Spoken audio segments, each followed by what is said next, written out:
Program Buletin Awani dari World Trade Center Kuala Lumpur. Seperti yang saya maklumkan di awal tadi, bahawa hari ini kita nak melihat kepada situasi dan juga keadaan. Bukan senang untuk kita mengetahui cerita sendiri daripada Duta Malaysia yang berada di Iran, bagaimana keadaan dan juga situasi COVID-19 selepas beberapa bulan kita berdepan dengan risiko penularan penularan COVID-19 ini. Jadi bersama-sama saya di studio hari ini, terima kasih saya ucapkan kepada Datuk Rustam Yahya, Duta Besar Malaysia di Iran, dan juga Datuk telah kembali ke Malaysia sejak daripada Mac yang lalu. Ya. Tapi Datuk, untuk kita ketahui, Iran merupakan negara yang agak teruk juga terkesan dengan COVID-19.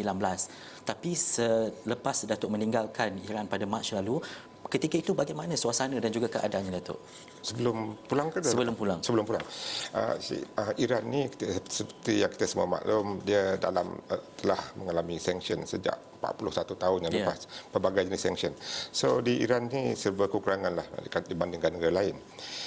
Dan COVID-19 ni mula dikenal pastilah di Iran pada 19 Februari yang lalu, bila dua orang rakyatnya disyaki mengidap COVID. Tetapi yang memeranjatkan lagi, mereka juga meninggal dunia pada hari yang sama. Yeah. Masalahnya, itulah kes pertama di Iran, dan Iran ni jauh pada China, negara sumber lah katanya. Pada ketika itu kita lebih sangsikan betul ke COVID. Kita tak ada ambil tindakan lagi sebab kita tak sangka lah sampai ke Iran COVID itu. Lebih lagi pada 19 tu, 2 hari sebelum pilihan raya di Iran, ada banyaklah spekulasi ke teori-teori lah yang mengatakan ini mungkin publicity kerajaan aja. Tapi yang memeranjatkan kami lah, yang kami bertindak bila ujung Februari. Jumlahnya meningkat kepada 2,300, dan pada 5 Februari dia jadi ke 3,500. Dan semasa kami evacuate pada 21 Februari, 21 Mac tu, jumlahnya menjadi lebih 20,000. Dia mendadak, dan kematian pada hari kita evacuate tu pun 100 lebih orang. Jadi ialah pada kami itu negara yang serba kekurangan, dan ada masalah. Kita juga ada masalah ni kewangan. Sebab pada 25 Februari UAE dia tutup pintu dia untuk semua pelawat dari Iran. Jadi kedutaan tidak ada kemampuan lah untuk mengambil duit. Sebab under sanction US ni, kita tak boleh hantar duit terus ke Iran. Kita ambil gaji kita dari Dubai lah. Bila UAE tutup pintu tu, kita tak ada duit. So dengan sanction tu, dengan penyakit dan dengan duit tak ada, so kita buat recommendation lah kepada kerajaan Malaysia untuk evacuate semua rakyat Malaysia di Iran. Dan bila kita mengetahui keadaan dan juga situasi ini, Malaysia antara negara yang begitu baik sekali dalam pencegahan dan juga mengekang penularan COVID-19. Tapi Datuk di sana, bagaimana Datuk melihat daripada segi langkah tindakan yang diambil oleh kerajaan Iran khususnya? Itu pada pandangan saya lah, Iran, Malaysia buat satu yang terbaik lah untuk COVID ni. Tapi kalau 3 bulan dulu, mula-mula kita, Malaysia pun masa mula-mula kita buat MCO ni, banyak kritikan yang dibuatkan. Sebab COVID ni satu yang baru. Bagaimana nak bertindak ni terpulang kepada individu kerajaan lah. Until proven, baru kita lebih tahu mana yang terbaik sistemnya. Di Iran pula, dia seperti kata tadi, dia bawah sanction 40 tahun. Pengangguran tinggi. Dan yang bekerja pun ramai yang berpendapatan rendah. So untuk dia buat MCO macam Malaysia tu mungkin agak sukar lah. Dia punya staying power tu kurang lah. Datuk, kita nak tahu mengenai proses. Kita tahu antara 45 orang yang datang, termasuk yang kembali ke Malaysia, termasuk Datuk dan juga pekerja-pekerja kedutaan, ada juga pelajar dan juga mereka yang bekerja di sana. Masih ada lagi rakyat Malaysia di sana ataupun semua dah balik ke sini? Ya, kita ada lagi. Kita ada 2 rakyat Malaysia di sana yang memilih, yang berkahwin dengan rakyat Iran. Dia memilih untuk bersama keluarga dia. Kita tak boleh nak paksa lah benda ni. Kita juga ada lagi 2 dalam tahanan di Iran untuk kes. Datuk, ada satu situasi yang mungkin agak susah dan juga ni bila Datuk menjadi seorang wakil Malaysia di Iran khususnya, mungkin banyak panggilan, banyak pertanyaan berkaitan dengan situasi dan juga keadaan. Tapi dalam proses membawa kembali rakyat Malaysia yang berada di Iran itu, apa kekangan yang Datuk hadapi mungkin dari segi hubungan antara Malaysia dan juga Iran khususnya, dan juga yang lain-lain masa itu? Dari segi hubungan tak ada masalah sebab Iran banyak dia fahamlah keadaan kita tu. Kita nak evacuate tu dan dia beli persetujuan cepat kan.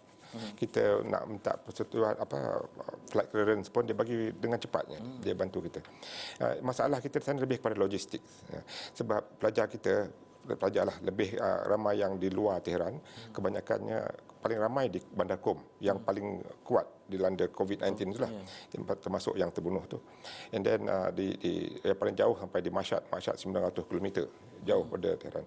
Kita nak berkumpulkan mereka tu, nak menempatkan mereka, nak bagi makan mereka sebelum nak evacuation tu. Di samping tu kita pun nak cek juga whether mereka ada COVID, ada kena tak jangkitan COVID tu. And kita tak ada kepakaran. Tu kita beli macam termometer ni, kita cubalah testkan mana yang boleh nak pastikan mereka bebas COVID. Itulah kita punya masalahnya, logistik nak kumpulkan tu, nak hantar pulang tu. Datuk, sekembalinya mereka bersama dengan Datuk di Malaysia, Datuk mengetahui bagaimana perkembangan mereka yang 45 orang yang berada di Malaysia, mungkin ada waktu untuk kembali ke Iran ke, situasi di sana bagaimana ketika ini? Ya, mereka yang student ni universiti semua tutup di sana. So mereka hanya boleh kembali bila dibuka semula. Sekolah pun tutup lagi di Iran.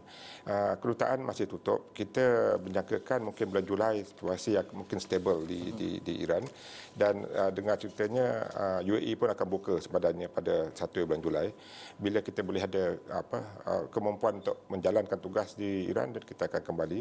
Dan bila universiti buka, mungkin student ni boleh kembali ke Iran. Ke sana. Baik, bila kita bercakap berkaitan dengan COVID-19 ini, beberapa hari yang lepas seperti yang dicatatkan bahawa jumlah melebihi 100 kematian itu direkodkan dalam tempoh 3 hari berturut-turut. Tapi kita bersama dengan Datuk Rustam Yahaya yang merupakan Duta Besar Malaysia dan di Iran. Datuk tadi mungkin Datuk menyebut bahawa apa yang dibuat di Iran tidak sama seperti di Malaysia. Mungkin kita ada tempoh PKP yang terpaksa duduk dekat rumah sahaja. Tapi dekat Iran bagaimana, Datuk? Iran ni pada saya lah, dia lebih mengamalkan sikap herd immunity yang dipanggil tu. Dia tak ada MCO. Dia hanya galakkan pula dia punya rakyatnya duduk di rumah, tapi mana yang keluar tu mereka tak ambil tindakan. Mungkin sebab yalah, balik ke employment tu kan, kadar pengangguran terlalu tinggi. Mereka perlu bekerja, and then mereka tak ada economic strength lah untuk tinggal di rumah. Faktor ekonomi menjadi penyebab utamalah MCO tidak dilaksanakan dan juga keadaan di sana. Tapi dalam tempoh itu, Datuk, saya bukan senang bersama dengan Datuk. Mungkin dalam tempoh itu mungkin kegusaran Datuk tu bersama-sama dengan rakyat Malaysia yang lain agak tinggi dekat sana. Macam mana nak balik, bagaimana makan dan sebagainya. Tapi dalam tempoh sebelum pulang ke Malaysia itu, Datuk, kehidupan Datuk bersama dengan rakyat Malaysia yang lain bagaimana ketika itu? Ya, kita macam risaulah pasal COVID ni. Pertamanya kita tak tahu apa akan jadi, apa yang benar, apa yang jadi, apa yang benar, apa yang perlu dibuat kan. Something new untuk kita. Tapi pasar raya semua terbuka, restoran pun buka kat sana. Kita cubalah untuk buat the new norm ni kata sekarang ni, mengasingkan diri, tidak campur dengan tidak menghadiri mana-mana majlis, tidak pergi ke tempat-tempat orang ramai itu kita cuba buat sendirilah. And then kita juga dah prepare lah untuk nak evacuate ni, sebab kita ada masalah nak dapatkan bekalan mask pun, sanitizer pun susah. So semua berkumpul di kedutaan, di rumah. Dan Datuk, kita tahu bila bercakap berkaitan dengan ekonomi dan sebagainya, ketika dalam situasi dan juga tempoh berkenaan, apa antara perkara-perkara yang mungkin bantuan daripada kerajaan dalam tempoh penularan COVID-19 ketika Datuk di sana? Kerajaan di Malaysia tak ada bantuan. Dia kelulusan untuk evacuate tu lah. And then dia bawa sekali bekalan kat sana. Tapi sebelum tu kita bergantung kepada pasaran di Iran saja. Dan itu situasi dan juga keadaan. Tapi kalau sekarang bagaimana Datuk mengikuti dengan lebih rapat keadaan dan juga situasi COVID di Iran? Ya, dia dah berubah sikit. Okey. Dulu tumpuan kepada Tehran di Qom yang banyak penyakit ni. Tapi sekarang ni daripada maklumat yang kita terima, kedutaan masih tutup tapi kita punya staf masih bekerja dari rumah lah di Iran. Mereka bagi kita maklumat perkembangan di Iran. Yang kawasan yang banyak dikatakan red zone di Iran ni lebih kepada sepadan dengan Iraq dan ke selatan Iran. Jauh daripada bandar Tehran. Lebih kurang 600-700 km jauh daripada Iran lah. Situ yang red zone yang banyak yang mengidap COVID ni. Dan di Tehran jumlahnya sudah agak rendah, stable lah. Mungkin dalam 100 kes lebih sehari. Untuk standard Iran itu dah yellow dia kata untuk Tehran. We are looking at that lah, kalau benda tu tambah baik lagi dan mungkin kita boleh pulang. Datuk, selepas ini bagaimana Datuk melihat kepada tim dan juga kedutaan Malaysia yang berada di sana dan juga keseluruhan mungkin rakyat Malaysia yang telah pun pulang ke sini dan untuk kembali ke sana, planning jangka pendek yang mungkin Datuk bersama-sama dengan tim lain buat yang selain daripada menunggu tarikh yang sesuai untuk kembali ke sana.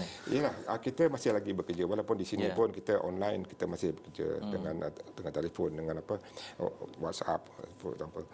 Tapi Iran adalah negara penting untuk Malaysia, our trading partner katanya. Kita jumlah dagangan dengan Iran lebih 5 bilion.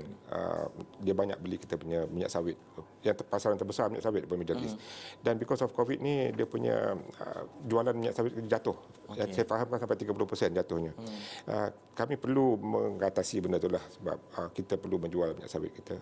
Our trading partner kan, keperluan kita walau macam mana kuat penyakit pun life has to go on. Kita kena kerja untuk kepentingan negara lah. Ya. Datuk, selepas beberapa bulan Datuk tidak berada di Tehran, mungkin apa jangkaan new normal ataupun normal baharu Datuk nanti ketika kembali ke sana? Kita akan bawa kita punya new normal ke sana lah. Because macam mana pun it works lah. Kita punya menjagakan social distance ni dan tidak bercampur dengan, tidak pergi ke tempat-tempat yang crowded, kurangkan lagi bercampur dengan yang kumpulan yang kumpulan sasar lah kata, yang mungkin possibilities high untuk COVID ni kan. Datuk sudah berapa lama berada di Iran? Hampir 3 bulan sekarang. 3 bulan di Malaysia.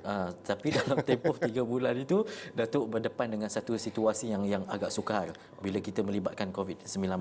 Dia bukan kata sukar, tapi rasa macam lain macam. Bahaya di rumah, tak bercampur keluarga kan. Lain sikitlah new norm ni, tapi apa nak buat, that's the realities kan sekarang. We have to abide by that regulation. Dan mungkin di akhir ini apa yang Datuk boleh katakan, mungkin bukan sahaja di mereka yang berada di Iran khususnya, tapi di seluruh dunia mungkin yang melibatkan rakyat Malaysia di beberapa negara lain yang mungkin tidak dapat pulang lagi ke Malaysia, apa yang Datuk boleh sampaikan? Ya, pada saya lah COVID ni satu yang kita tak duga, tapi kita perlu bersedia lah. Yang seperti dimaklumkan, kalau selagi tak ada vaksin, COVID ni akan sentiasa ada di situlah. Menular tu kita boleh cuba kontrol lah. Kita kena di mana kita berada pun, walau di Malaysia atau negara yang teruk pun, as long as kita practice the new norm ni, we should be okay lah. Sebelum ni Datuk melaksanakan ataupun buat meeting semua melalui online lah bersama-sama dengan staf kedutaan yang lain. Kita ada WhatsApp group semua tu, kita buat gitulah. Baik, terima kasih Datuk. Saya rasa ini cukup betul atas perkongsian Datuk. Bukan kadang-kadang kita membaca dan juga melihat berita visual dan sebagainya, tapi ini cerita sendiri daripada Duta Malaysia yang berada di Iran. Terima kasih Datuk Rustam Yahya atas perkongsian itu tadi. Itu saja waktu yang kita ada dalam buletin awal ni waktu ini. Saya Ihsan Yahya. Assalamualaikum dan jumpa lagi.